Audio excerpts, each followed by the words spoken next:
Dan ini juga dulu rasa-rasanya sekilas kita sudah sempat bahas ya di Daskua ya, bahwa ada alami, semi alami, buatan. Jadi kalau alami berlangsung secara alami, kalau semi alami dirangsang dengan hormon tapi pemijahannya berlangsung secara alami. Nah, kalau buatan ya diberikan hormon kemudian pembuahannya terjadi secara buatan ya, di stripping.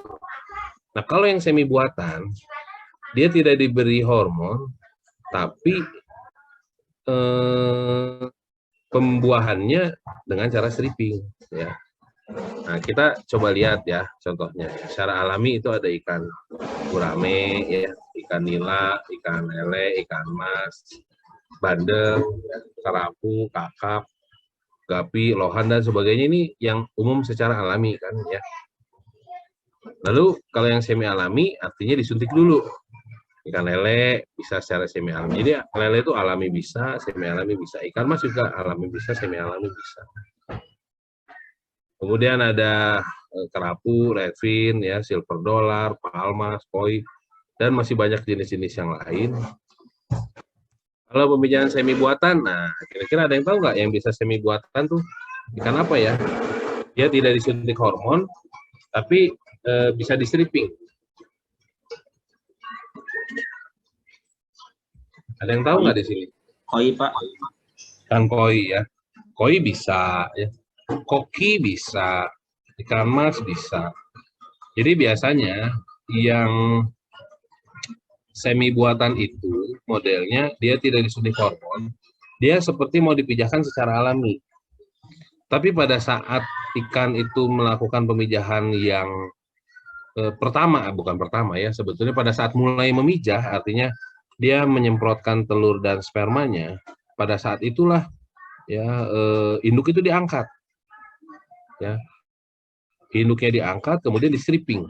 Contoh ikan koi ya, ikan koki.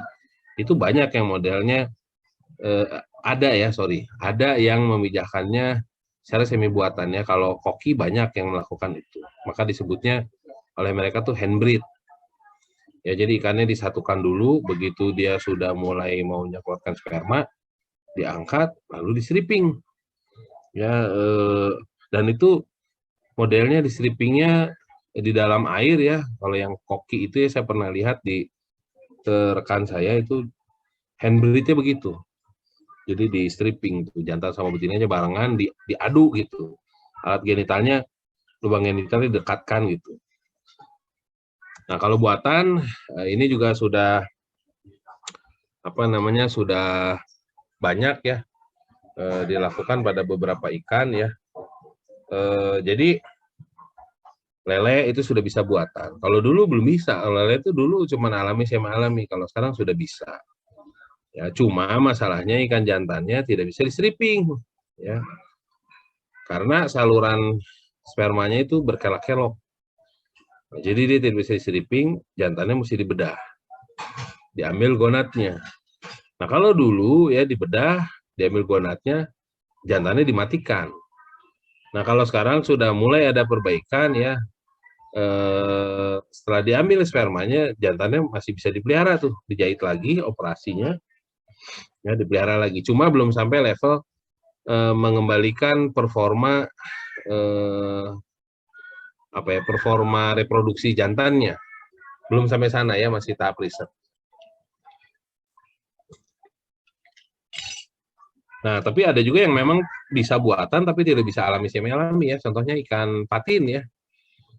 Patin itu pemijahannya secara buatan. Nah, belum bisa semi alami, belum bisa ya. Secara alami juga belum bisa. Oh, ini ada pertanyaan dari Mikdad. Bagaimana kalau ikan bawal? Bawal itu bisa stripping atau hanya secara alami? Bawal air tawar ya. Kalau bawal itu semi alami. Ya.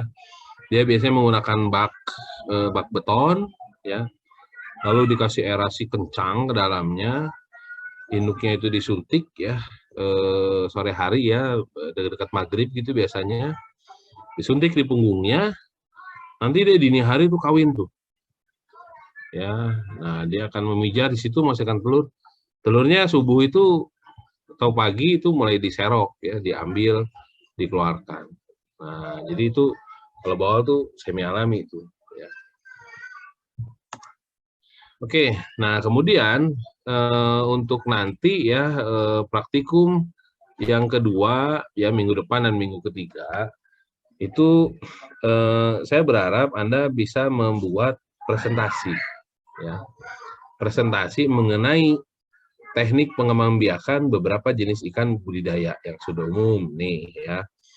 Kan ada banyak ya, ada ikan mas, ikan nila, ikan lele, gurame, patin, bawal. Silakan Anda pilih ya. Nanti boleh tanya sama Kak Dinda ini satu komoditas atau dua komoditas gitu ya. Sama Kak Dinda Makoja nanti silakan ditanyakan. Nah, fokusnya ya ini supaya koridornya jelas ya. Fokusnya adalah Anda pertama menyampaikan mengenai kenapa latar belakang Anda memilih komoditas itu. Dan itu mesti jelas ya. Jangan sampai begini. Anda memilih komoditas kelompoknya misalnya ikan bawal bintang gitu ya. Nah, kenapa Anda memilih bawal bintang gitu ya, nggak jelas juntrungannya misalnya gitu ya. Nggak Pak, karena ada kalimat bintangnya aja Pak, karena saya suka bintang jadi pengennya bawal bintang. Nah itu kan nggak jelas tuh ya, itu semaunya sendiri. Tapi kalau misalkan, kenapa Anda pilih bawal bintang? Iya Pak, karena saya ini berasal dari Batam, di Batam itu budidaya bawal bintang itu sangat banyak sekali dan berkembang gitu misalnya. Dan juga itu merupakan salah satu program pemerintah untuk di wilayah Kepulauan Riau misalkan begitu ya. Nah itu kan jelas ya, artinya komoditas yang dipilih ya adalah komoditas yang memang jelas apa namanya latar belakangnya dipilih kenapa. Itu satu ya mengenai latar belakang. Yang kedua adalah mengenai biologi ikannya. Ya. Kalau tadi bawal bintang, biologi bawal bintang itu seperti apa sih?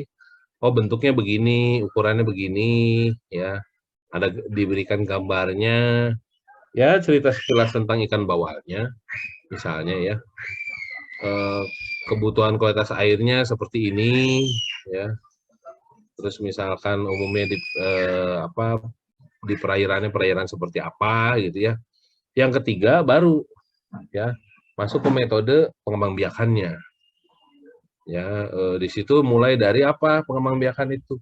Mulai dari pemeliharaan induk, ya, pemijahan induk, dan penetasan telur ya. Syukur-syukur bisa sampai pemeliharaan larva boleh ya. Paling tidak sampai penetasan telur lah. Ya. Kan pemeliharaan induk dibagi lagi banyak tuh isinya ya. Pemeliharaan induk apa? Wadah pemeliharaan. Oh nih wadah pemeliharaan menggunakan bak beton. Kemudian pemberian pakannya apa? Pakan induknya. Metode pemberian pakannya apa? Oh dikasih sekian persen per hari atau gimana? Nah itu dijelaskan di sini. Terus pencegahan penyakitnya gitu ya. Nah, kemudian pemijahan induk. Pemijahan induk tuh isinya apa sih? Sorry, yang tadi ya mengenai pemeliharaan induk ya, termasuk di dalamnya ada perbedaan ciri kelamin. Ya, induk jantannya seperti apa, induk betinanya seperti apa ya, dimasukkan ke situ. Nanti dulu sebentar. Nah, jadi jantan betina itu ada ya di pemeliharaan induk. Kemudian di pemijahan induk, mulai dari persiapan wadah pemijahan, setelah persiapan pemijahan, adek jangan naik, adek turun dong. Nah, Oke, sorry ya.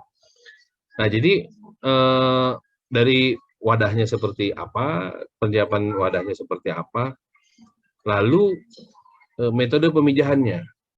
Dijelaskan di situ, pemijahannya apakah alami, apakah buatan. Kalau misalkan buatan, pemijahan buatannya menggunakan apa, hormonnya, dosisnya berapa. Ya intinya mah lengkap aja. Anda boleh cari dari TA kakak kelas boleh ya. Ya dari SPKL, dari buku praktis boleh, dari SNI boleh. Yang penting sih rekomendasi kalau saya merekomendasikan adalah komoditas yang referensinya banyak. Semakin banyak referensi kan faktor pembandingnya semakin banyak ya. Artinya kalau Anda mau melihat berapa sih kebutuhan ikan ini, Anda mencarinya mudah, ya, jadi jelas gitu. Kemudian metodenya seperti apa, biasanya sudah ada banyak jelas. Nah, ya paling tidak yang ada SNI-nya, ada standar SNI-nya kan itu akan lebih mudah ya. Nah, tidak harus konsumsi ya, boleh juga ikan hias boleh ya. Nah, ini Anda presentasikan di minggu depan. Nah, minggu depan, tapi tidak semua kelompok ya. Kita mungkin batasi ya 2,5 jam lah gitu ya, 2 jam untuk presentasi dan diskusi. Harapannya adalah ini saling berbagi informasi ya. Jadi yang kelompoknya misalnya ada yang ikan lele, dia bercerita lengkap tentang pengembangbiakan ikan lele. Nah, temennya yang mempelajari ikan mas jadi tahu pengetahuannya. Jadi punya pengetahuan tentang ikan lele. Nah, yang ikan mas kan dia belajar ikan mas jadi tahu ikan mas ditambah ikan lele. Yang ikan lele nanti gantian dia udah paham sekali tentang ikan lele, jadi tahu tentang ikan mas dari teman yang kelompoknya ikan mas. Nah, jadi simbiosisnya kira-kira seperti itu. Ya.